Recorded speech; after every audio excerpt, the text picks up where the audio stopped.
A questão da importância, da relevância da mulher no contexto da vida cristã.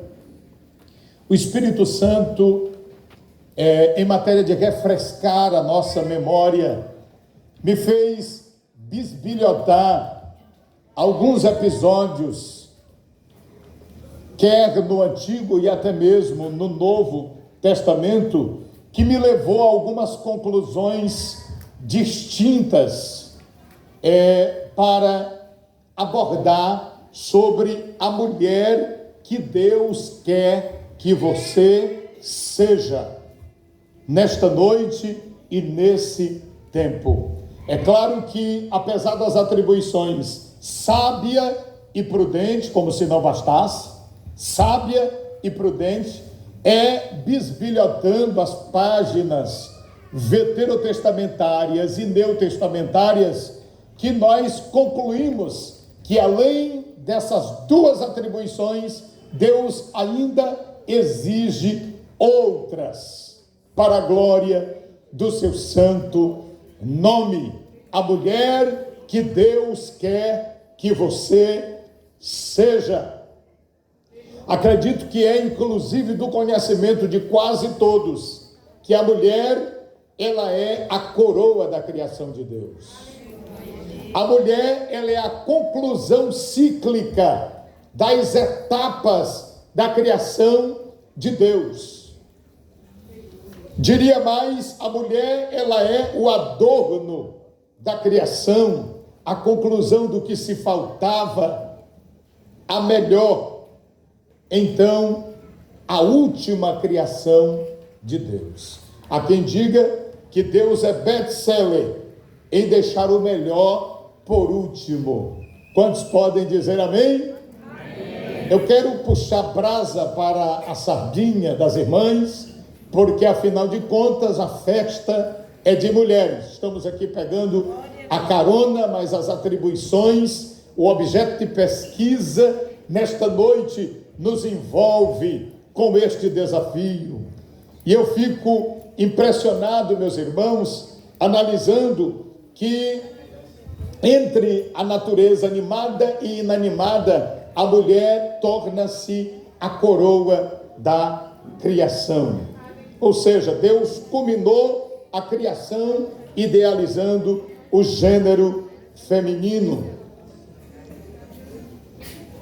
E uma coisa que eu queria que vocês atentassem é que quando Deus ele parte com a intenção de criar o homem, há quem diga que ele pôs a mão do pó, ele meteu a mão do barro, ele trabalhou a partir dessa matéria-prima bem rústica que é o barro, ao passo que a mulher ela já surge de uma matéria-prima melhor elaborada ou mais elaborada, porque a mulher, ela não é do barro propriamente dito, ela não surgiu do barro propriamente dito, mas surgiu a partir de uma matéria-prima mais trabalhada. E por isso, minhas irmãs, quando a Bíblia diz em 1 de Pedro, capítulo 3, versículo 7, que o homem deve honrar a mulher, tendo-a como vaso mais frágil, mais fraco, Pedro não está desmerecendo sob qualquer hipótese a capacidade da resistência feminina. Quando Pedro propõe essa recomendação, certamente direcionado pelo Espírito Santo, pois ele foi inclusive, dos que escreveu que a Bíblia não foi feita por mera vontade humana, mas os homens de Deus falaram sob a égide do Espírito de Deus, inspirados pelo Espírito Santo. Por isso, a Escritura, além de proveitosa, ela serve para redarguir, para corrigir, para instruir, para orientar em justiça, a fim de que o homem de Deus seja preparado, habilitado para toda boa obra. Pedro está propondo que a mulher deve ser tratada com honra, mas num aspecto de delicadeza e de sensibilidade, porque, pasmem os irmãos, aqui reunidos esta noite, mas quando nós vamos para uma questão bem prática do dia a dia, a gente percebe, meus irmãos, que a mulher, ela tem muito mais capacidade de resistir à dor do que o homem. Ora, segundo alguns oftalmologistas, a mulher, ela inclusive enxerga melhor do que o homem. Pastor, é verdade, irmão. A visão, isso não sou eu quem digo, é a ciência. A visão do homem, ela é bifocal, ao passo que a visão da mulher é multifocal. O homem consegue enxergar num raio de 90 graus Celsius 2 itens apenas em um raio. Ao passo que a mulher, ela consegue em 180 graus enxergar diversos itens ao mesmo tempo, em um raio apenas de visão. De natureza que ela tem a visão de perto, a visão de longe, a visão periférica e a visão intermediária. A mulher, irmão, por isso você acha que ela não viu e ela viu. Irmão, eu não sei se acontece só comigo em casa, mas via de regra, às vezes você vai abrir a porta da geladeira e às vezes com a ponta do nariz na tampa da lata de manteiga e você não consegue enxergar. Aí grita, a mulher está lá em alguma dependência da casa, já acabou a manteiga, comprei ontem, e já acabou Maria, Francisca, Raimunda, né? E a mulher sai de lá ceguinha da vida, como diz o nordestino, e vai exatamente no local que está a manteiga, que estava bem na ponta do nariz do camarada. Irmãos, esse é um privilégio que Deus deu ao gênero feminino. A capacidade de resistir à dor, por exemplo, é da mulher. A ciência diz que é 9 vezes mais do que o homem. Não é em vão que ele, quando vê uma agulha se preparando numa seringa para se submeter a uma injeção, camarada desmaia. Irmãos, eu estou vindo aqui de um calabouço de adversidades. Passei por um vale muito estreito ao longo desses 7 meses. Perde ou não perde a mulher correndo para Teresina. E eu até comento de quando em quando com ela, Quezinha, eu não suportaria 30% do que tu suportou. Saímos para Teresina para que ela se submetesse a um procedimento cirúrgico, evitando cortes, muitos pontos, uma esterectomia transvaginal.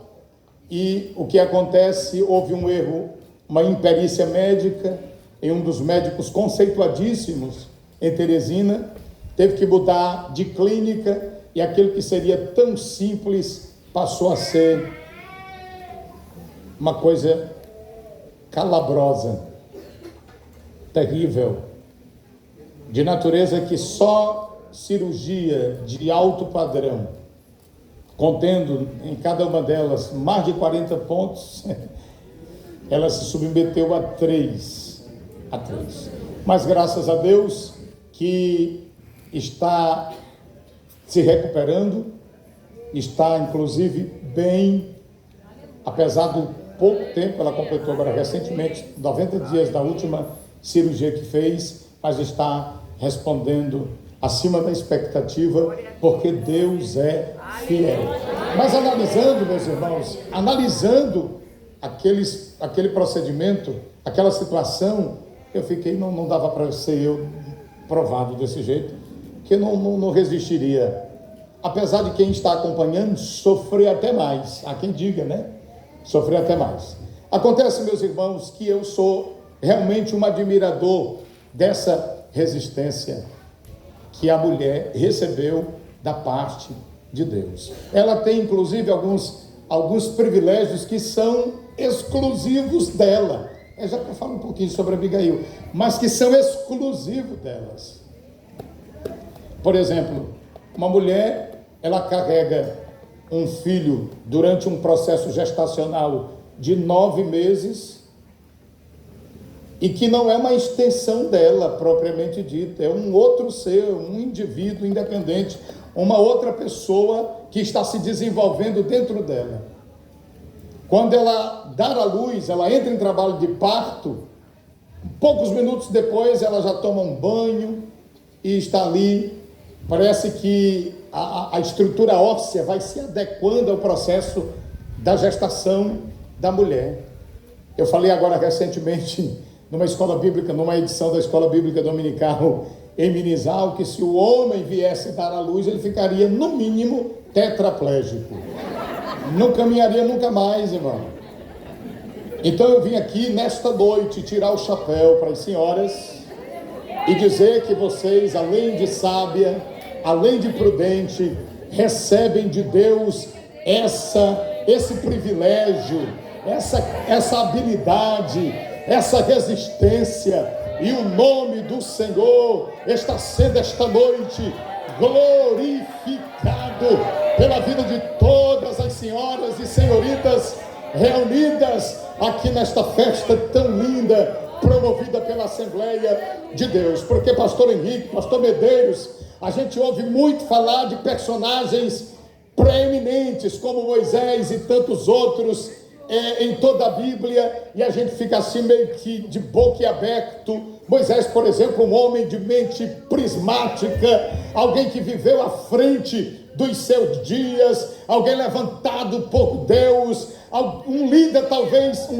talvez sem paralelo na história bíblica do Antigo Testamento, porque surge Jesus no Novo, e aí a gente tem que colocar um ponto e vírgula para não continuar com a linha de raciocínio. Mas se os irmãos forem analisar, hão de convir comigo que Moisés foi o que chamaríamos numa leitura bem cablocana, o cara. Ele foi o cara.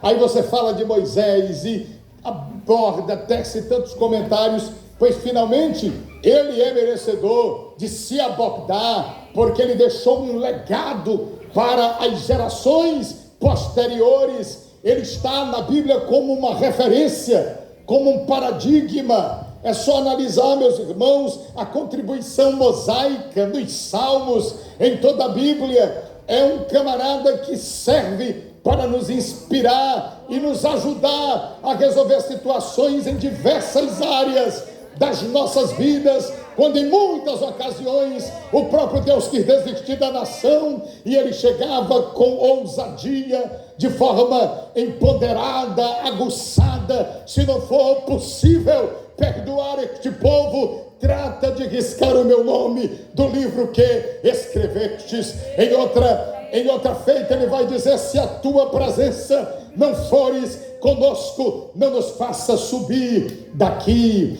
De natureza, meus irmãos, que a gente ganha uma noite inteira trazendo assuntos para serem contextualizados e aplicados para os dias odiernos só na pessoa de Moisés. Mas olhe para cá, quem seria Moisés se nós ignorássemos Joquebede? Não podemos, sob qualquer hipótese, ignorar Joquebede, a sua genitora, a sua mãe, esposa de Arão e mãe, consequentemente, de Miriam e também de Arão, ambos irmãos de Moisés. Esta senhora, ela foi levantada por Deus num período, num cenário extremamente hostil. Todos conhecem a história e eu estou aqui correndo no tempo. A proposta de Faraó ali, naquele contexto, era infanticídio mesmo, irmão. Ele havia contratado e combinado com as próprias mães, não apenas com aquelas parteiras, mas as próprias mães. Por isso é infanticídio mesmo, porque havia um poder de concordância da mãe que desse à luz a um filho varão. Ali ele era eliminado, ele era morto no trabalho do parto ainda, mas esta Joquebede, ela foi corajosa, ela foi destemida, ela deu um passo mais adiante, ela percebeu que a criança era muito formosa à vista e conseguiu ocultá-lo por pelo menos 3 meses ali. Como não podia mais ocultar, o Espírito de Deus, obviamente, em sintonia, trabalhando com ela vai elaborar um plano mais audacioso, e todo mundo conhece o desfecho histórico. Ela preparou, ela livrou alguém que seria o libertador do povo hebreu. Falar de Moisés é importante, é necessário, mas quem seria Moisés caso não houvesse essa heroína anônima? É essa que não aparece nas luzes do rebaute, são essas que às vezes não estão na prateleira de cima, mas estão ali mesmo na cozinha, contribuindo, estão ali mesmo fazendo alguma coisa para a obra de Deus criar proporções e significados e ser elevada a bons termos, para que o nome do Senhor seja glorificado com a participação destas heroínas.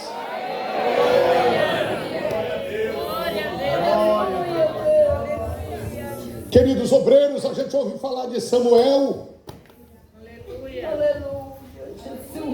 primeiro dos profetas, último dos juízes. A gente faz tanta retórica, né, irmão, sobre Samuel, alguém que exerceu tríplice ministério, profeta, sacerdote, juiz, alguém que inclusive militou, pastor Henrique, o senhor que é dessa área, nas questões militares, naquele período teocrático que viveu a nação, um profeta extremamente conceituado para aquele contexto. Mas quem seria Samuel, irmão, caso não houvesse a esposa de Eucana, por nome Ana, aquela que perseverou em oração no Siló de Deus, mesmo sendo provocada pela sua competidora, mas ela resistiu firme, louvado seja o nome do Senhor, orando e perseverando no Siló de Deus. Meus irmãos, num período sem inseminação artificial, porque ela era estéril, mas a oração, a Bíblia diz que apesar de não poder tudo, mas pode muito em seus efeitos. Através da oração, Deus reverteu o quadro e mudou a sorte de Ana, abriu a sua madre, e ela veio a ser a mãe de Samuel e também de outros 5 filhos, para a glória de Deus Pai. Até quem sugere que a narrativa do Salmo 113 é de composição de Ana, pois ele ergue do pó o necessitado e coloca entre os príncipes do seu povo, sim, os príncipes do seu povo. Ele que faz da mulher estéril, está lá no Salmo 113, alegre mãe de filhos. Aleluia. Eu poderia tecer sobre Ruth, que também protagonizou aquilo que mais tarde, ou o cenário que mais tarde, a plataforma que mais tarde surgiria Davi. Eu poderia falar de Esté. A gente recentemente estudou assuntos sobre esta heroína que Deus levantou para um tempo específico e que, mentoreada pelo seu parente Mardoqueu, ela conseguiu, aleluia, livrar o povo, irmãos, de um aqui genocídio generalizado para os judeus. Mas Deus está entrando na história. Deus está visitando as ruas de Fortaleza, de Suzã, Odória, para mudar a história e trazer para a forca o feiticeiro, o fofoqueiro de plantão. Porque é o que tem de gente emprenhado pelos ouvidos, meus irmãos, por não ter a paciência de deixar o tempo se encarregar de dizer quem é quem, de fato e de verdade. Estão preparando, estão elaborando, estão arquitetando, complores, dramas, conspiração, mas Deus está no trono. E a Bíblia diz que nós, enquanto seres humanos, vemos de forma superficial. Olha, Samuel, tu vês o que está diante dos teus olhos. Eu, porém, vejo o que está no coração.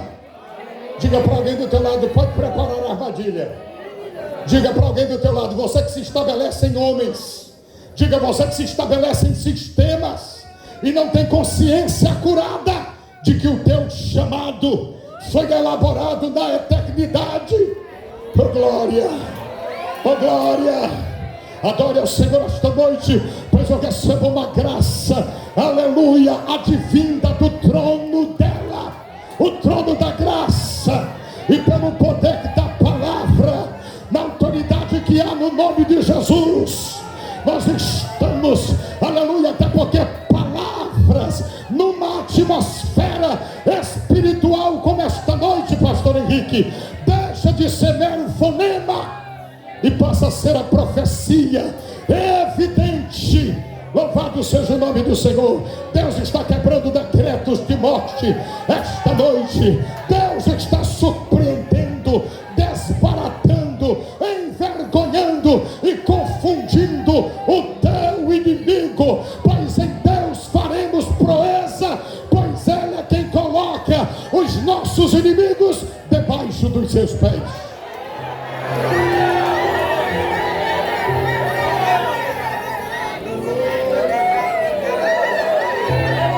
Já tem alguém entendendo aqui?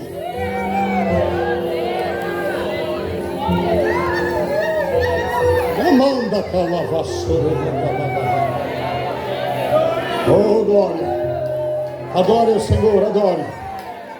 Adore, adore, adore. Ele está aqui através do Santo Espírito. Não é histeria, não trata-se de exagero. É realmente onde estiver 2 ou 3 reunido no seu nome. Aqui temos uma multidão comparada a esse número. Então ele está aqui. Diga para alguém do teu lado, você pode sentir? Você já sentiu o cheiro da rosa de Saron, do lírio dos vales? Aleluia, ele está aqui comunicando a sua vontade. Permaneça firme. Você, mulher, não é elemento de 5ª categoria ou de 2ª classe, coisa nenhuma.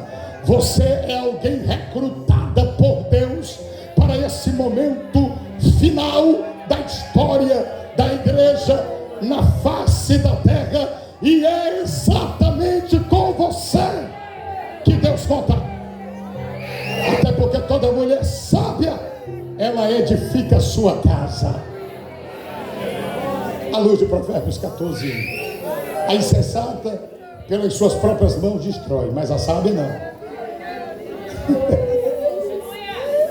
Oh glória, oh glória.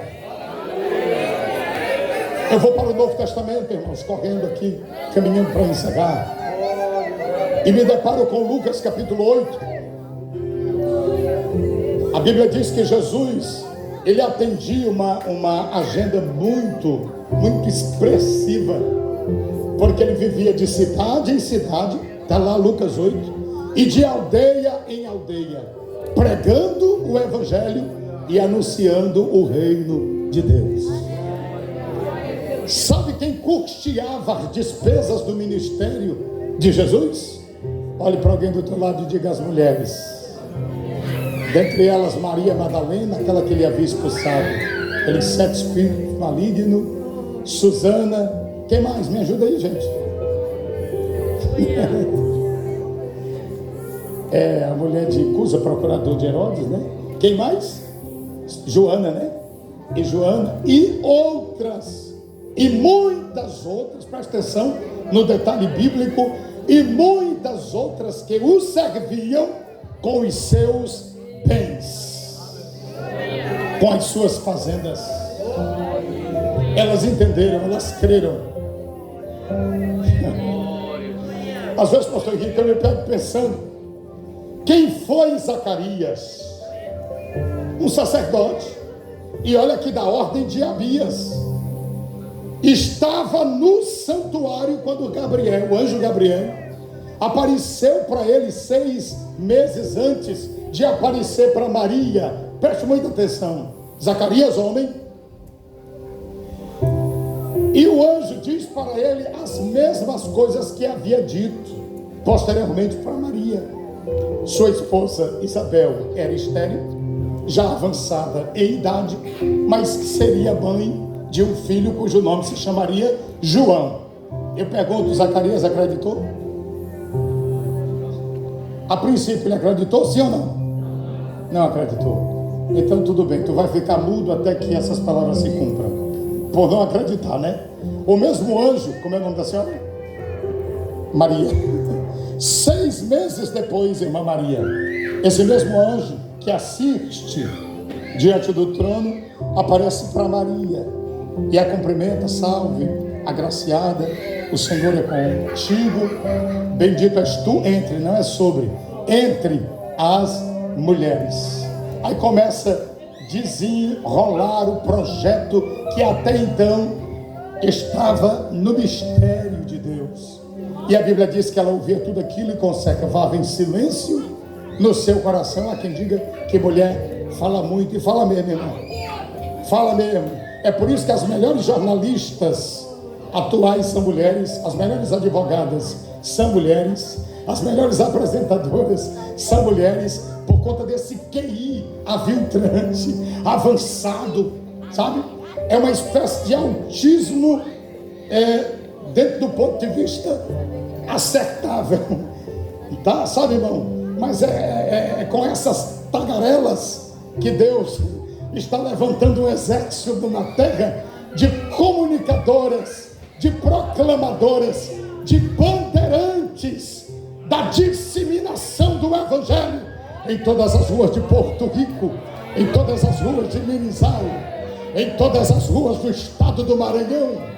Aleluia!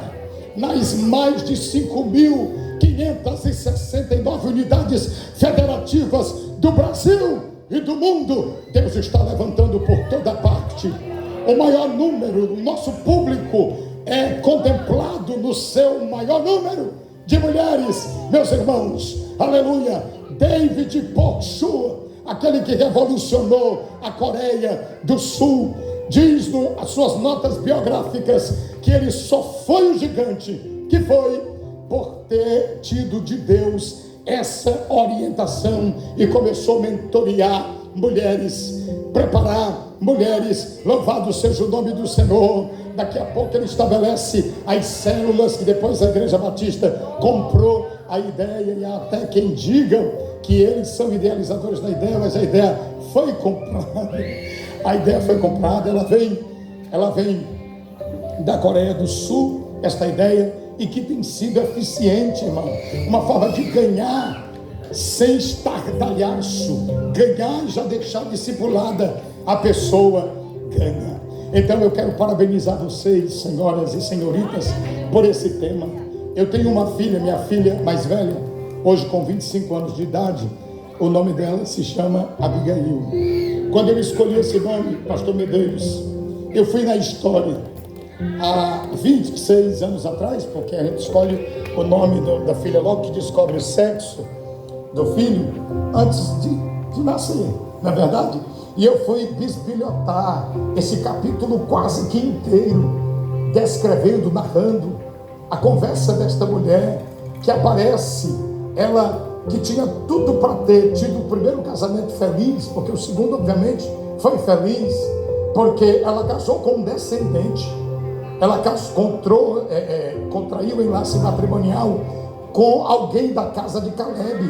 Caleb é alguém nobre na história bíblica, mas via de regra nem todo mundo dá certo na família. Nabal, cujo significado é loucura, é quem casa-se com Abigail. Em Abigail a gente consegue reunir muitos adjetivos, muitos atributos, como alguém além de sábia, alguém além de prudente, alguém equilibrada emocionalmente. Notem comigo e cheguem a um denominador comum, que esta mulher, quando recebe a informação, por um dos funcionários da fazenda, porque eles eram residentes, estou já correndo aqui, eram residentes domiciliados nas proximidades de Maom, lá no deserto de Zif, próximo do Carmelo. Eles residiam ali naquele deserto, e ele era um camarada, o texto diz, poderoso, alguém de possessões, alguém que para aquela cultura era extremamente rico, até porque gente, cabra, ovelhas, cabritos, jumentos e camelos. Aqui para o Brasil não tem muita serventia, como tem especialmente naquela época, para que serviria uma Ferrari, lá naquele contexto oriental, não. Então o camelo tinha muito mais valor. Esse camarada era poderoso de fato. Davi estava estressado porque vivia como um nômade, sem paradeiro, fugindo daquela implacável ira de Saul, por conta da inveja que tomou conta do seu coração, e o coração de Saul ficou terrível. Davi estava ali se refugiando, se escondendo. Vai recrutar um bocado de aloprados, homens de espíritos desgostosos. A princípio ele vai recrutar 400, depois ele vai recrutar mais 200. O seu exército agora já se tornou 600 homens que puxavam a espada. Ele vai passar um período nesse deserto, inclusive ajudando os pastores de Nabal com os seus homens, servindo de muro de proteção para que algum outro invasor do deserto, ou algum invasor do deserto viesse prejudicar Nabal. Mas Nabal foi cego de consciência. No momento que Davi precisou dele, pediu que 10 dos seus criados fosse à casa de Nabal com um pronome de tratamento nada de depreciativo, muito pelo contrário, amistoso, elegante, e ainda deu atribuições divinas para aquele indivíduo de duro coração, que como o ataque cardiovascular não matou ele com a notícia de Abigail, mas 10 dias depois o próprio Deus resolve feri-lo e matá-lo. Então o camarada era ruim mesmo, era ruim mesmo. Mas está lá essa mulher prudente, está lá essa mulher equilibrada. Ela recebe a informação do destrato que fizeram com os emissários de Davi, que Nabal fez com os emissários de Davi. Então um funcionário da fazenda ouve Davi elaborando o plano, já estava arquitetado. Davi, quando recebeu a informação, o seu coração foi tomado de uma indignação tão profunda, que ele disse: até que amanheça o dia, não vai ficar um garoto vivo na casa de Nabal, do sexo masculino, não vai ficar um menino vivo para contar a história. E já selecionou 400 homens, preparados, com espada na mão. Deixou 200 homens ali guardando as bagagens e saiu para essa chacina. Mas para a surpresa de Davi, Abigail, que antecipadamente recebeu a notícia, ela se aveja e ela vai selecionar aproximadamente 530 itens de gêneros alimentícios, passas, figos, pães torrados, uma série de outras coisas, e coloca no lombo de um jumento ou de vários jumentos, ali com seus assessores correligionários, e vão ao encontro de Davi. E ela vai se escondendo ali nos montes, quando se depara com Davi, que já vinha inclusive ensaiando o seu discurso. Olha que camarada mal agradecido, o tanto que fizemos por ele. Ela ouve aquilo, de repente ela cai com o rosto em terra, porque era, além de sábia, além de prudente, além de equilibrada emocionalmente, porque ela não contou nada para o marido até então, ela era humilde. Diga comigo, humilde. Humildade, gente, é diferente de desleixo. Só para ilustrar aqui o nosso ponto de vista e concluir. Eu fico devendo isso aqui para uma outra oportunidade. Quem das irmãs, especialmente, ao sair de casa, deu uma conferidazinha no espelho? Quem das irmãs assim? Todas? Quem gostou do que viu? Se não gostou, tá ruim, irmã. Olhar no espelho não é narcisismo, irmã. Nada disso, é coisa mais normal da vida. Se essa beleza que você contemplou no espelho tombar hoje, presta atenção, amanhã terão que sepultá-la. Do contrário, até os mais chegados vão ter que fazer assim, por não aguentar o mudo. Nós não temos nenhum motivo, meus irmãos, de andar de salto alto. Não me toque, não me rele, não me trisque, pois afinal de contas eu sou a última Coca-Cola do deserto, o último pacote, a última bolacha do pacote. Eu sou o tal. O cara não é Roberto Carlos, não. Também não é você e nem eu. É ele. A estrela que deve brilhar. É ele. O sol da justiça. É ele. Sejamos humildes, porque Jesus, além de manso, foi humilde de coração. A Bíblia diz em Provérbios 15:33 que adiante da honra vai a humildade. Então a humildade precede a honra. Quem quer ser honrado aqui? Seja humilde. Seja humilde, porque Deus resiste os soberbos, mas é especialista em dar graça aos humildes. Essa mulher, além de sábia, além de prudente, além de equilibrada emocionalmente, ela foi humilde. Veja que ela é convidada para ser esposa de Davi. Apesar do código de Hammurabi dar essa precedência de um homem naquela época possuir mais de uma mulher, mas no caso de Davi tinha alguma razão, porque Mical havia sido tomada dele. Saúl deu, mas depois tomou. Depois veio a Ainoã, aí é um outro detalhe, mas até então ele convida, e tinha direito para isso, ele convida Abigail, porque ele foi encantado com um nível de humildade, de prudência, de equilíbrio emocional, de sabedoria desta mulher. E quando ele soube da notícia da morte de Nabal, ele encarregou alguém para trazê-la como a sua esposa. Olhe para alguém do teu lado. Nabal foi tão infeliz na sua história que não quis dar uma água, uma carnezinha já tosquiada, né? Porque já tinham tirado o pelo, era o período de tosquiar as ovelhas. Ele negou tudo isso porque era avarento, não era alguém generoso e nem agradecido. Agora morreu. Aí vai ter que, com a morte, ceder toda a fazenda para Davi, porque casou com a mulher. Diga para alguém do teu lado: não me julgue pelo meu momento agora. Diga, seja no mínimo sensato. Quantos podem glorificar o nome de Jesus? Essa mulher consegue, meus irmãos, aplacar a ira de 400 homens que se encontravam armados até os dentes. Mas graças a uma mulher, pastor Henrique, Deus muda um cenário, Deus muda todo um contexto. Oh glória!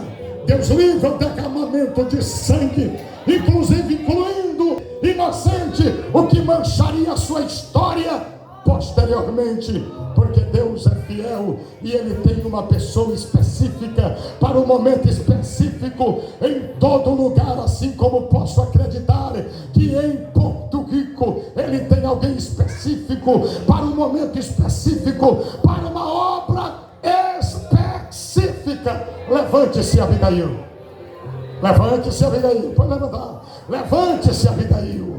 Enalteça o nome do Senhor. Os Davis também levantam-se esta noite. Enalteça aquele que está entronizado entre querubins e serafins. E a nossa oração é que Ele nos conceda essa sabedoria e essa prudência. Muito obrigado. Podem sentar em nome de Jesus. Obrigado, pastor. Perdoe aí o tempo. Glória a Deus. Quem pode glorificar o nome do Senhor por essa mensagem? Aleluia. Glória a Deus. Vocal unificado de KTA.